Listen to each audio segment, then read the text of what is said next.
Alright, real quick everyone, pay attention and leave your answer in the comments below. When was the last time you were at the movie theater and you watched a comedy and you just laughed out so loud that you couldn't control yourself? You were like stomping your feet, slapping your knees, and everyone else was along the ride with you doing all the same thing. Let me know what movie that was in the comments below. Someone who's hoping to make you laugh this upcoming weekend is Jennifer Lawrence, better known as J-Law in the mean streets of Hollywood, with her brand new movie called No Hard Feelings. And she's dipping her toes in a genre that we don't really necessarily see her in and never thought that we would possibly see her in. So how does she do?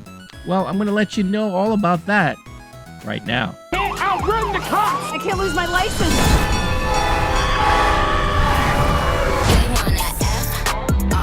I'm a huge fan of comedies. I remember even back in the 80s, I saw Beverly Hills Cop, the first one, in the movie theaters when I probably shouldn't have been watching that movie at that age I was at. But ever since then, I always appreciated those like really hard R-rated type of comedies. Everything from Police Academy, Coming to America, and then later on in years, movies like American Pie. I have to tell you, I've never laughed so hard in a theater since I've seen American Pie and There's Something About Mary in the theater. That was one of those experiences where you're in an audience and you're in a crowd in the theater and no one knows what to expect because we haven't seen movies like that before then. And it seems like every 5 minutes, everyone was dying and laughing and, crying, laughing and stomping our feet. I remember I watched American Pie in the theater and the floor felt like it was shaking because everyone kept stomping their feet because the movie was so damn funny. Now, I'll say this to you right now. This movie probably won't do that to you, but it was definitely surprising on how funny it was and just how good Jennifer Lawrence was. On the brink of losing her childhood home, a desperate woman agrees to date a wealthy couple's introverted and awkward 19-year-old son before he leaves for college. Now, of course, when you think of Jennifer Lawrence, you think of movies like Hunger Games, Mother, her time when she was in X-Men playing Mystique, Winter's Bone, Silver Linings Playbook, more of like the very serious, sometimes indie type of movies that she's involved in. And for a while, she was kind of known as that type of actress. Now, in the movie like Don't Look Up, we got a kind of a sense of like her comedic timings, and we've seen that also before in the past, but when it comes to like those hard R-rated slapstick kind of comedies, never thought I would ever see Jennifer Lawrence tackle something like that. And quite honestly, I am very glad that she did because this movie definitely shows her range and it surprised me on how good she was in it. She really let herself go in this type of role, and I found her to be very free, taking huge swings in the acting and how she's portraying her character in this film. There was a lot of physical comedy involved in it, a lot of like kind of in-your-face type of comedy, and felt like she was such a natural at it. There are some moments and bits of comedy where Jennifer Lawrence really puts herself out there and takes a lot of risks to kind of sell a bit. There's this one particular scene that takes place on the beach at night that I'm just wondering, like, how far did she go here? Was this something that she really wanted to do? Is that really her? And if you watch the movie, you know exactly what I'm referring to. But again, it's like I said, it's nice to see her be this free with her acting and allowing herself to go places where she probably would have never gone to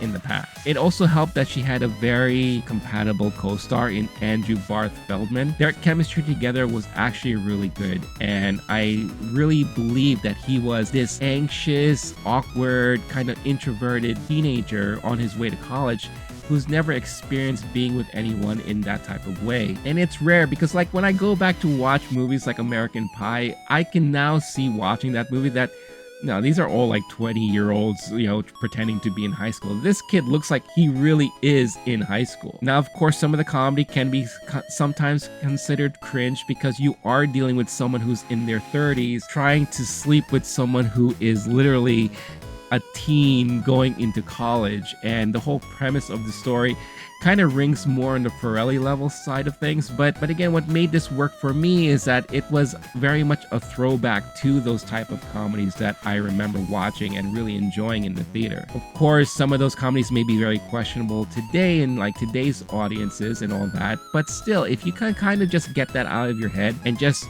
put in your mind that this is a comedy, then, you know, a lot of this stuff can be pretty funny. The director, Stupnitsky, seems to be very good at kind of making these kind of throwback comedies that we don't really get to see much these days. He was responsible for Bad Teacher and movies like Good Boys.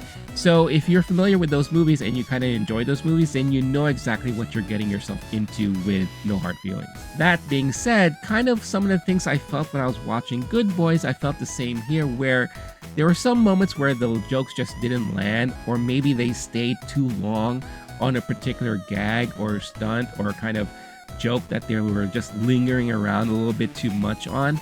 And it kind of felt flat at times when they did stuff like that. Without spoiling anything, there's a moment you see in the trailer where she's forced to use rollerblades to kind of rollerblade to work or rollerblade to wherever she has to go because she loses her car. And there's this one particular moment where you're just asking yourself, well, why doesn't she just stop and take off her damn rollerblades already just to go up a flight of stairs? But to J-Law's credit, she really sells it, and she really is committed in trying to make the bit work. And for that, you kind of have to like give it to her on that. All the comedy aside, this movie also has an interesting kind of under message going on here, where it really dives more into gentrification, kind of how the rich kind of come into a particular neighborhood and push everyone out, and they appear to like take over these type of neighborhoods, cities, and towns. The whole movie takes place in Long Island, and again, me being from New York, I'm very familiar with a lot of these neighborhoods in Long Island, where all of a sudden it just feels like, where did all of these rich people come from? And they seem to be really taking over these places, and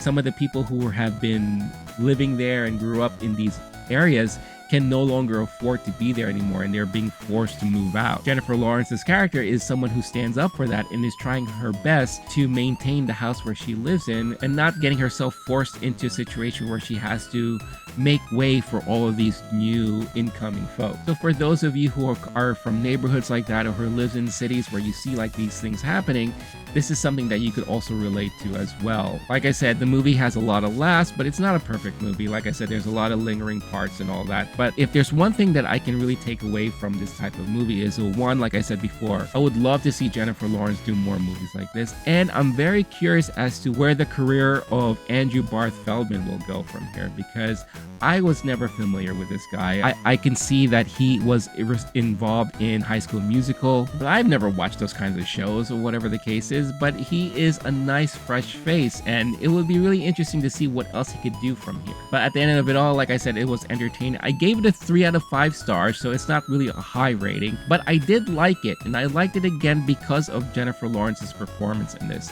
and the chemistry she had with Andrew. Was it the best R-rated comedy I've seen lately? No, not really, but again, a lot of the more recent R-rated type of comedies that we've gotten have been very hit or miss, and this one was kind of teetering right in the middle of hit and miss, so that's why I gave it a 3. But I think a lot of audiences will be pleasantly surprised if they give this movie a chance on how funny it is, and really at the end of the day, on how great Jennifer Lawrence was in it. But that's where all of you come in, because like I always like to say, it doesn't always matter what I think. What matters most is what all of you think. Is No Hard Feelings the type of movie you are looking forward to watching in theaters this week? Or is this the type of movie that you're willing to kind of wait for until it comes on a streaming platform? Let me know all your thoughts in the comments below. If you're a Jennifer Lawrence fan, why don't you mention also what is your favorite role that she was in?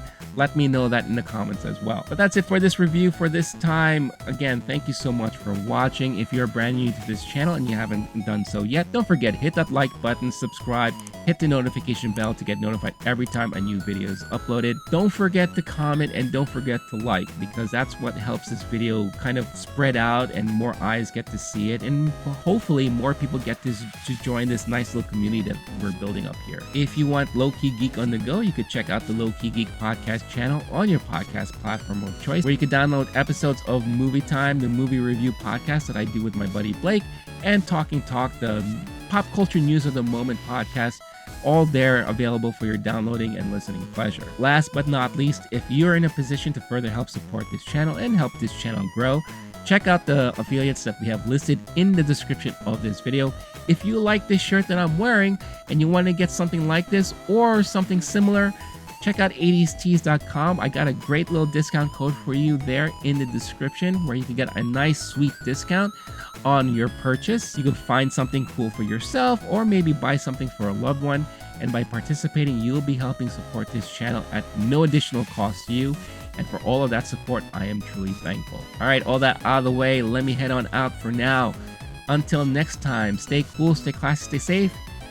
Catch you all in the next one. All right, peace out, y'all.